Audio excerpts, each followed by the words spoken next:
Here's your wrestling news for February 15th, 2023, and we're kicking off today with WrestleMania 39, where Cody Rhodes will challenge for the undisputed WWE Universal Championship, but who will he face? That question will be answered this weekend when Sami Zayn challenges Roman Reigns at Elimination Chamber in Montreal, and there's been plenty of talk among fans about who Cody should face. Speaking on the latest MMA Hour, Rhodes was asked about the possibility of a triple threat match at WrestleMania and is open to the idea. He said, "I don't really have a preference between Roman Reigns and Sami Zayn, solely because I want to wrestle the best. People wanted a contender forever, so if two show up, don't be mad. Don't make it about A or B, B or A, or 1 or 2. Enjoy it all. That's really been kind of the challenge. I can't begrudge a dude getting super hot. I have no preference in terms of the direction it goes." Rhodes added that he's looking forward to WrestleMania no matter who he faces, and ended it by saying, "Who knows what happens in Montreal?" If WWE does host a triple threat match for the world title at WrestleMania, it'll be the 8th time in WrestleMania history that it'll happen, but it isn't likely to happen. On Wrestling Observer Radio, Dave Meltzer made it clear that WWE has not switched up their plans for WrestleMania, which means right now, the plan remains for Rhodes vs. Reigns one-on-one. Meltzer did suggest that WWE should really consider changing their plans, considering just how incredibly over Sami is with the fans, and pointed out that the ratings whenever Zayn is on TV also suggest that he should be involved with WrestleMania. It was also said that WWE not changing this year's WrestleMania is much different to last year's show, as WrestleMania 38 underwent many changes before reaching Texas. WWE isn't budging on their plans, but they should seriously consider doing so. And who do you think should leave Los Angeles with all the gold?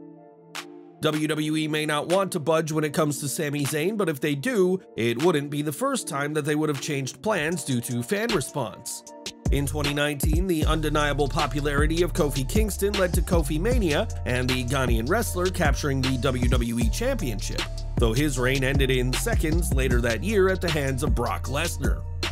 Many fans were outraged by how Kofi's sole WWE Championship reign ended, and when discussing the Zayn situation, Dave Meltzer said that Kofi's loss was originally meant for Daniel Bryan. Even if they gave the title to Sami Zayn, well, I shouldn't say that because this is Vince. If this was Vince, and he saw this reaction, and he goes, "Oh, we gotta give it to him," and he's already planning on beating him in 8 seconds at SummerSlam. You know, because that's what Vince did with Danielson, or that's what he was gonna do, but he got hurt first. With Kofi, that's what he did. If Zayn goes in there, then Brock Lesnar or Bobby Lashley will kill him at SummerSlam. That's where we're probably different, because Triple H might not do it that way. While Triple H's booking style is much different from his father-in-law, it's been reported that both the Game and McMahon don't see Zayn as the face of the company guy, which may hinder his world championship dreams. Vince McMahon certainly had his own style of booking, so it got a little easier to guess what he would decide to do, and it was reported last month that WWE had already nailed down their plans for WrestleMania. Time will tell if the massive fan reaction to Sami Zayn will encourage Triple H to change his plans, but the Game is on his way to WrestleMania 39 with or without the former NXT champion. During this week's Raw, Cody Rhodes and Sami Zayn had a compelling promo in which the 2023 Men's Royal Rumble winner spoke about possibly facing Sami at WrestleMania, which caught the attention of the Tribal Chief. In a TikTok video, Roman Reigns was calm and confident, saying that if Rhodes and Zayn need a pep rally to convince themselves they can win, then neither man stands a chance. Win, lose, or draw, Elimination Chamber will be a monumental night for Sami Zayn, but Roman Reigns is confident that he will spoil the Canadians' homecoming this Saturday night. Given that the Elimination Chamber premium live event will take place in Montreal, the crowd will be vehemently behind the former honorary Uce, and it seems the entire WWE universe is on his side. According to fans who spoke to Ringside News, last weekend's SmackDown showed just how popular Zayn is, as every piece of merchandise for the Canadian was sold out. Fans in the Mohegan Sun Arena also filled the arena with chants to Zayn all night, another sign that Zayn's near-year-long storyline with the Bloodline has proven to be a hit.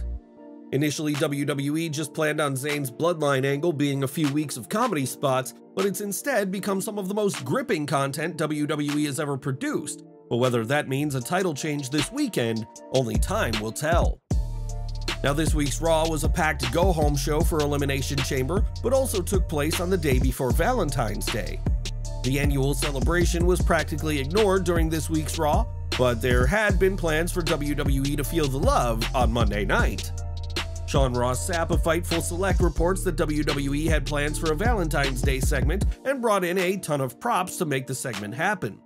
In an update, PW Torch's Wade Keller reported that Vince McMahon wanted it out of the script, and though he was initially on board with it, later changed his tune and convinced Triple H to cut it.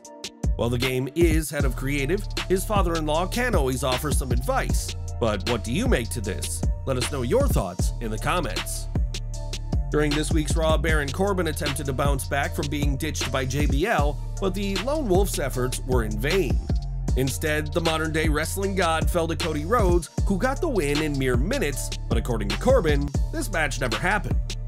In a post-match interview with Byron Saxton, Corbin pointed out that Cody had attacked him from behind, albeit after Corbin insulted the Rhodes family and claimed that the match was not sanctioned by any WWE authority. Corbin said that he's still figuring out what's next for him and teased getting violent with Saxton, but with his complaining about the allegedly unsanctioned match, Baron Corbin could give Chelsea Green a run for her money. Each week, fans are excited to see what Bray Wyatt will do on SmackDown after his epic return to WWE last October at Extreme Rules. Wyatt has yet to wrestle on screen on SmackDown since his return, but has competed in some dark matches and recently had an impromptu meet and greet with the fans. In a photo shared online, Wyatt can be seen interacting with fans in the stands after the latest SmackDown, following his dark match victory over LA Knight.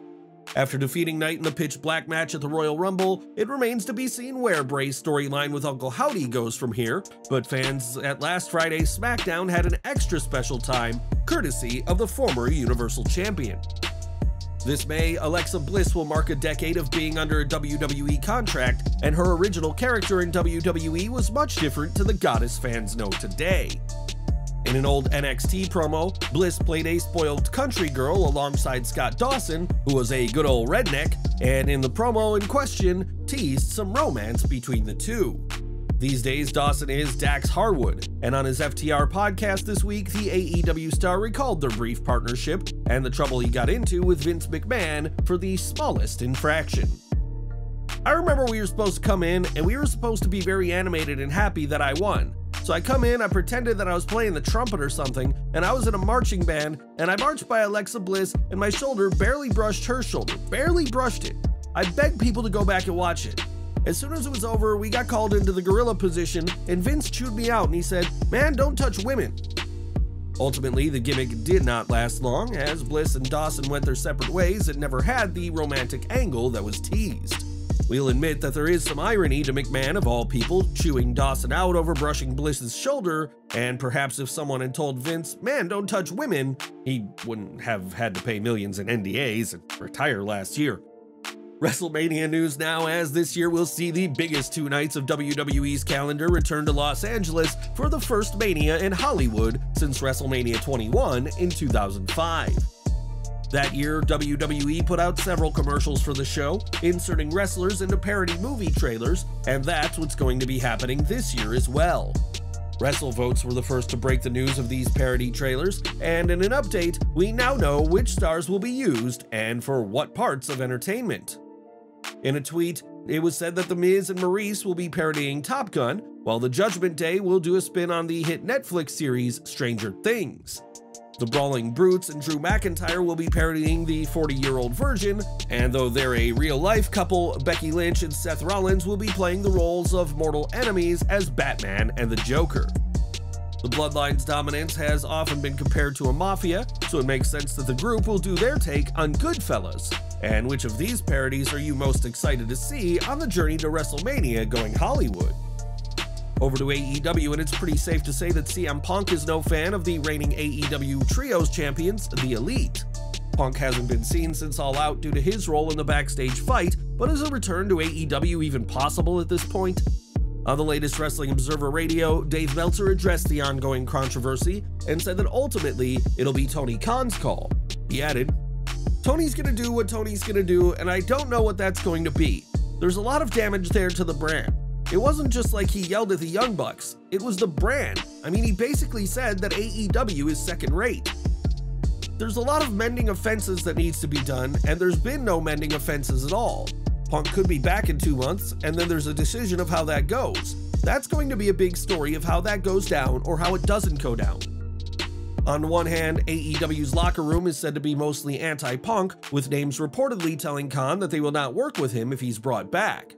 On the other hand, AEW's ratings have dipped significantly since Punk's suspension, and in the case of Rampage, has nosedived. And what do you make to the rumor that the fight was made up for storyline purposes? Was it real or wasn't it? Sound off in the comments.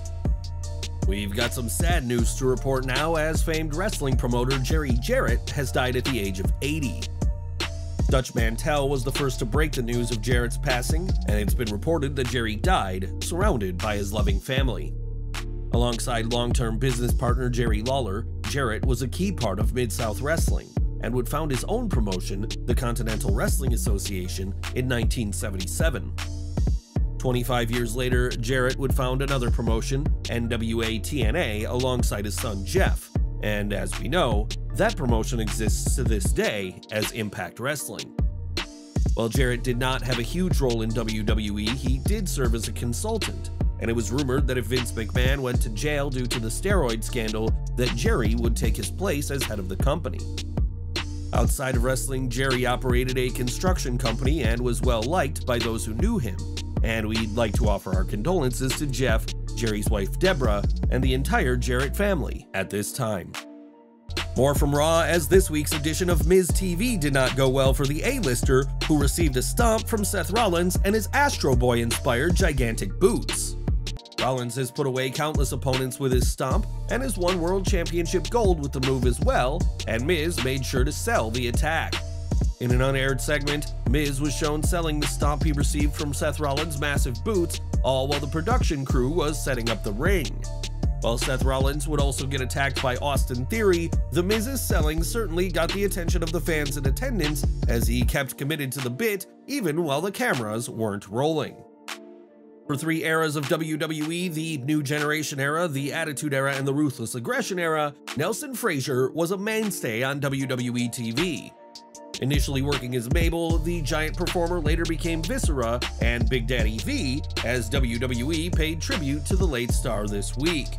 On Twitter, WWE remembered Frazier on what would have been his 52nd birthday, though they never gave him such a tribute on Raw in 2014 when he died, and this week shows the 1995 King of the Ring is not forgotten. And we're ending today with AEW, as stars like Mike Tyson and Melissa Joan Hart have appeared on the company's programming in the past, but who could be next?